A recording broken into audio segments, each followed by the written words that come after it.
Today, we're going to be talking to you about language development in 3rd and 4th grade. I'm Becca Rich, and this is Halen Potter and Jess Davis. I'm going to talk to you a little bit about what is going on with your child during 3rd and 4th grade. This is an important age for many developmental aspects: social and emotional development, developing understanding, physical development, and speech and language development. Development of social skills during this age. You will see an increasing ability of your child to relate to others.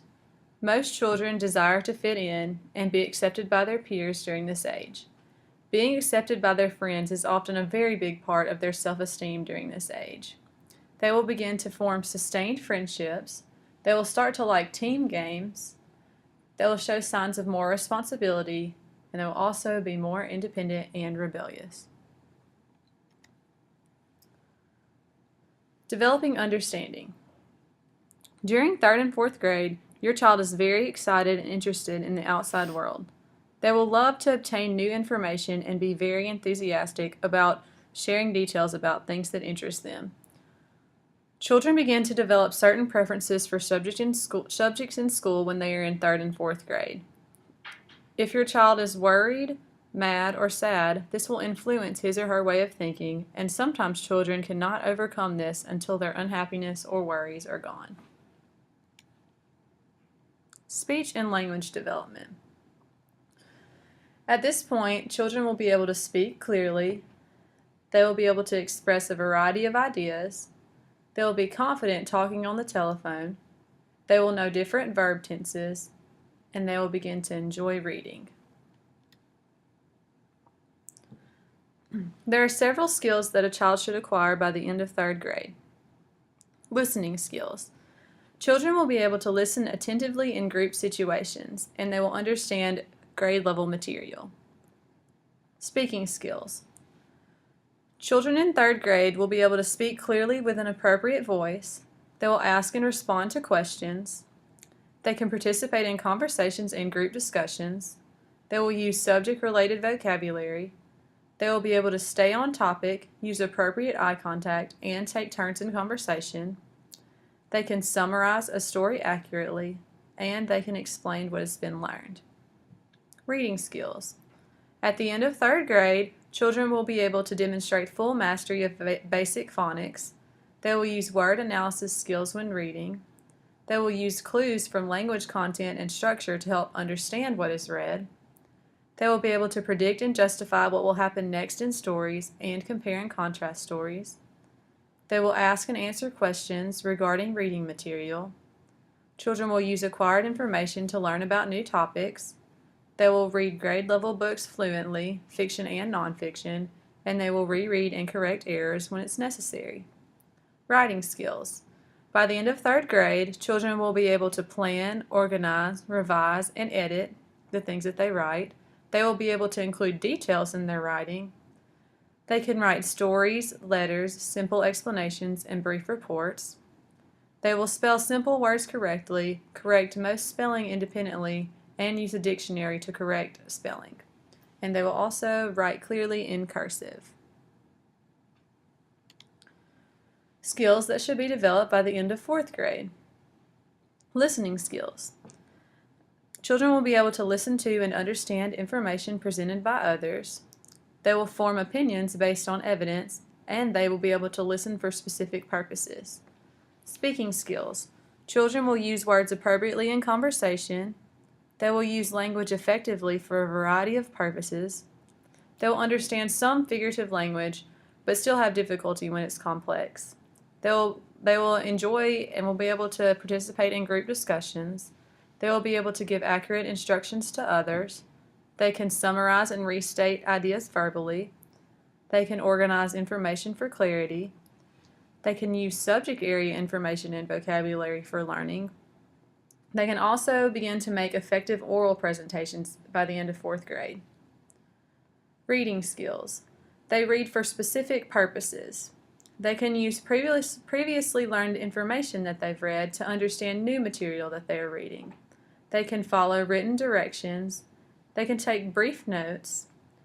Children will be able to link information learned to different subjects. They can learn meanings of new words through knowledge of word origins, synonyms, and multiple meanings. Children will be able to use reference materials like a dictionary by the end of 4th grade. They can explain the author's purpose and writing style. They will be able to read and understand a variety of types of literature like fiction, nonfiction, historical fiction, and poetry. They can compare and contrast in content areas. They can make inferences from text, and they can also begin to paraphrase content, including main ideas and details, by the end of 4th grade. Writing skills. Children will be able to write effective stories and explanations, including several paragraphs about the same topic. They will be able to develop a plan for writing, including a beginning, middle, and end. They can organize writing to convey a central idea, and they can edit final copies that they've written for grammar, punctuation, and spelling. I'm going to give you some general things that parents or caregivers or teachers can do for their developing 3rd and 4th grade child. You can take the time to listen to your child, be interested in your child and the things that they're telling you throughout the day, provide realistic encouragement for your child. Playtime and reading are also very important. These are some general activities for 3rd and 4th grade children. These could very easily be implemented into an after-school program. Creative play, a variety of different games, music opportunities are always fun for children, and sporting groups and clubs. Okay, now I'm going to talk to you about the definition of a communication disorder. A communication disorder is any problem with speech, language, or hearing. The most common signs of disorders in children of 3rd and 4th grade involve the following: delays, slow or unclear speech, stuttering, unusual word ordering, voice problems, hearing impairments, autism, cleft lip or palate, and unusual word ordering. These are some general things to watch out for when your child is in 3rd and 4th grade. Your child has difficulty making friends. Your child is aggressive. Your child has severe separation anxiety, as they should be grown out of this by this age. Or your child cannot keep up with other children in the classroom. Playtime is very important for children. Arts and crafts really interest 3rd and 4th graders. Some 3rd and 4th graders may not choose to read, but if there are books that interest the child, they will enjoy it more. It is important to limit television time for children of this age. No more than 2 hours of television time for the child daily.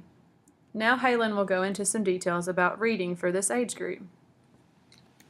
Hi everyone, I'm Halen Potter. Before we really get into the meat and potatoes of language, I would like to talk to you specifically about reading because it is a component of language. Reading is very important because, as you might not know, children who develop language disorders before entering kindergarten can often develop reading problems as well, struggles with reading, and it tends to be progressive. So we want to promote the awareness now. So I have provided for you a list of strategies from the American Speech Language Hearing Association that can help people like you who are teachers and caregivers of children after school provide some really good activities. Arguably, the most important strategy is joint book reading. Most parents do this with their children when they're very, very young with storybooks and that sort of thing, but tend to grow out of it a little as their kids get older, closer to this age we're talking about 9-year-olds and that sort of thing. Joint book reading is still very important. So in your facility, maybe make an effort each day to have story time and pair up. Put an adult with 2 or 3 kids, take turns reading a story. You read to them as well. This is still joint book reading. It's very interactive and it gets that good practice in. Environmental print awareness. This allows children to recognize familiar symbols and demonstrate knowledge that print carries meaning. For instance, if you were to have signs and logos around your room, this would promote that awareness. that reading is everywhere. Words are everywhere. We need them in order just to get through the day. I like the idea of maybe having really familiar symbols like fast food restaurants or that sort of thing. Kids can even do crafts revolved around these logos. Conventions of print. Think of this as those guidelines we use that's accepted by society in order to read and write. Children need to learn that when you read, you start on the left page and go to the right page. This is just one example. Writing comes in many different forms, not just books. There's letters and there's recipes, menus. You can have children actually create their own menus and play restaurant or kitchen. Something else to promote is punctuation. Obviously, different forms of punctuation change the meaning of a sentence.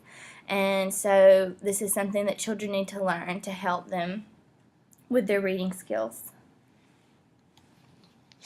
If you look at the mother and daughter reading a book together, this is an example of joint book reading. Notice she does look like she's closer to our age group we're discussing today. So not too old to still do this with mom or dad or teacher. The McDonald's sign is there just for that awareness of the environment and logos. Also, on the milk carton, see the big word milk. It's just showing kids words are everywhere. I also provided question marks. It's a form of punctuation, that sort of thing. These are fun little pictures you can have up around the room. Some more strategies. Concepts of phonology. I would like to read to you the definition of phonological awareness provided by Nelson. Phonological awareness, it has a relatively broad meaning that applies to a child's explicit ability to detect and manipulate sounds and syllables in words.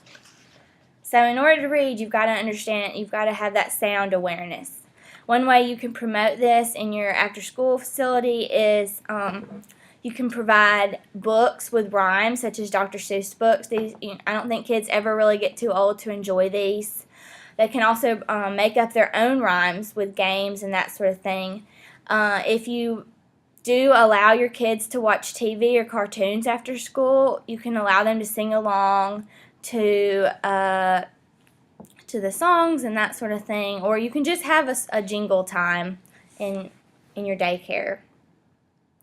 Alphabetic/letter knowledge. I know that when kids are little and they're just learning to read, like in kindergarten, you're teaching those letters. But with these kids, you can still do activities like have a letter of the day and do really fun crafts with the letter of the day or that sort of thing. For this age group, I like the idea of making lists of words that begin with the same letter. This can be fun and it helps increase vocabulary. It's a little bit of a challenge, so everybody might get into it. Sense of story. This is still important because when you get to third and especially fourth grade, you're not so much reading in order to learn how to read, but you're really getting into reading for knowledge. Kids at this age sometimes do start to show a decrease in their grades for reading because reading is becoming more complex. They don't have that sense of story. One way you can promote this is take a really familiar story, like maybe The Three Little Pigs, and have the kids act it out. They could also make up their own skits, which still shows that they are developing a sense of story. They understand the sense of story and that sort of thing. I don't want to leave out adult modeling of literacy activities. This is something that for you alone to worry about. When I say modeling, I mean take opportunities when you're around the kids to show them how you use reading in everyday life. Like if you need to address an envelope, for instance, or write a letter or read instructions for a new game. The kids also would need to do this too, so if they see you doing it, that helps them want to do it too and see how important reading is when we become adults.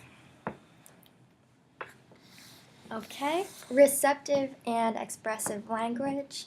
My name is Jess Davis, and I'm going to be talking about language in general, and things that you as the after-school staff can implement to help prevent these types of disorders. So when we refer to receptive and expressive language, receptive refers to understanding language, and so this is what the children can understand of what they're hearing and seeing, and expressive is the output, what the children are saying and writing and producing. And so Becca talked about some of the characteristics and things to look out for with language disorders. And just as a little background information, I will talk about the prevalence. So in school-age children, we see expressive language disorders in about 3 to 7% of children. And mixed expressive receptive language disorders can be seen in up to 3% of school-age children. And these aren't specific statistics. There's a lot of range in these, but they do know that the expressive receptive is less common than expressive language disorders. So here I've provided some general ideas for activities that you can do to prevent receptive and expressive language issues. The first is to provide a language-rich environment. The second is to create language opportunities. The third is to make language learning fun. And finally, to build language activities into your routines. So this first one here, providing a language-rich environment. I think Halen went into this in really good detail and provided a lot of good ideas for things that you can do. I'll just kind of reiterate some of the things she said.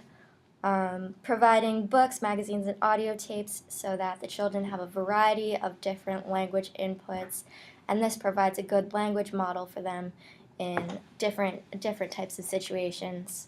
Also having signs and displays, as she said, to encourage the language and literacy, and talking about these and bringing up conversations so that they do have this exposure to different types of language.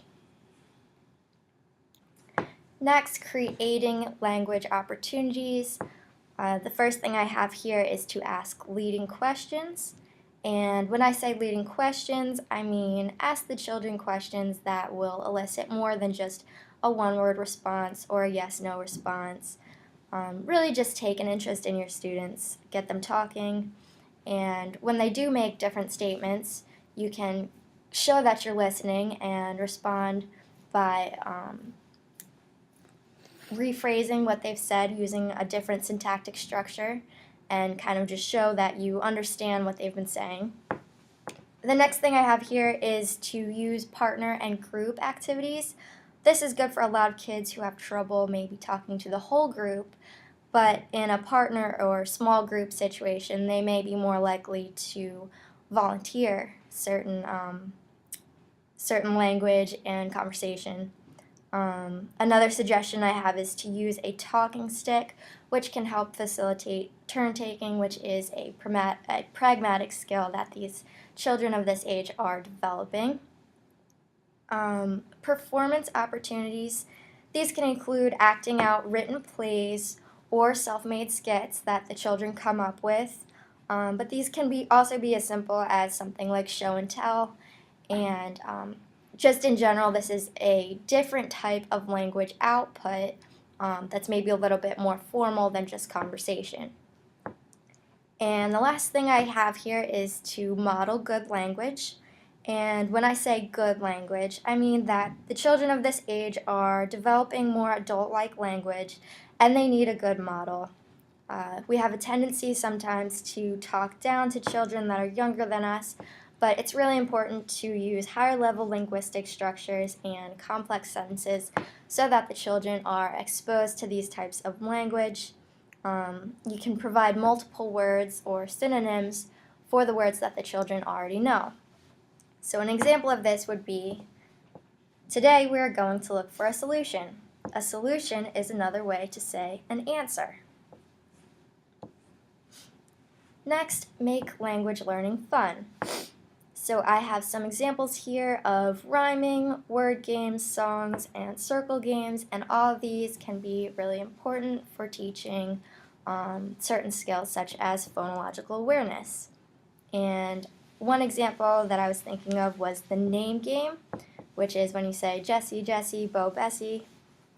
And a lot of us know this and have done this a million times, but we don't realize that we're using a very important phonological awareness skill when we take off the first phoneme of our name and replace it with several other phonemes. We can also do things such as board games, implement different language opportunities into those, and games with nonverbal interaction.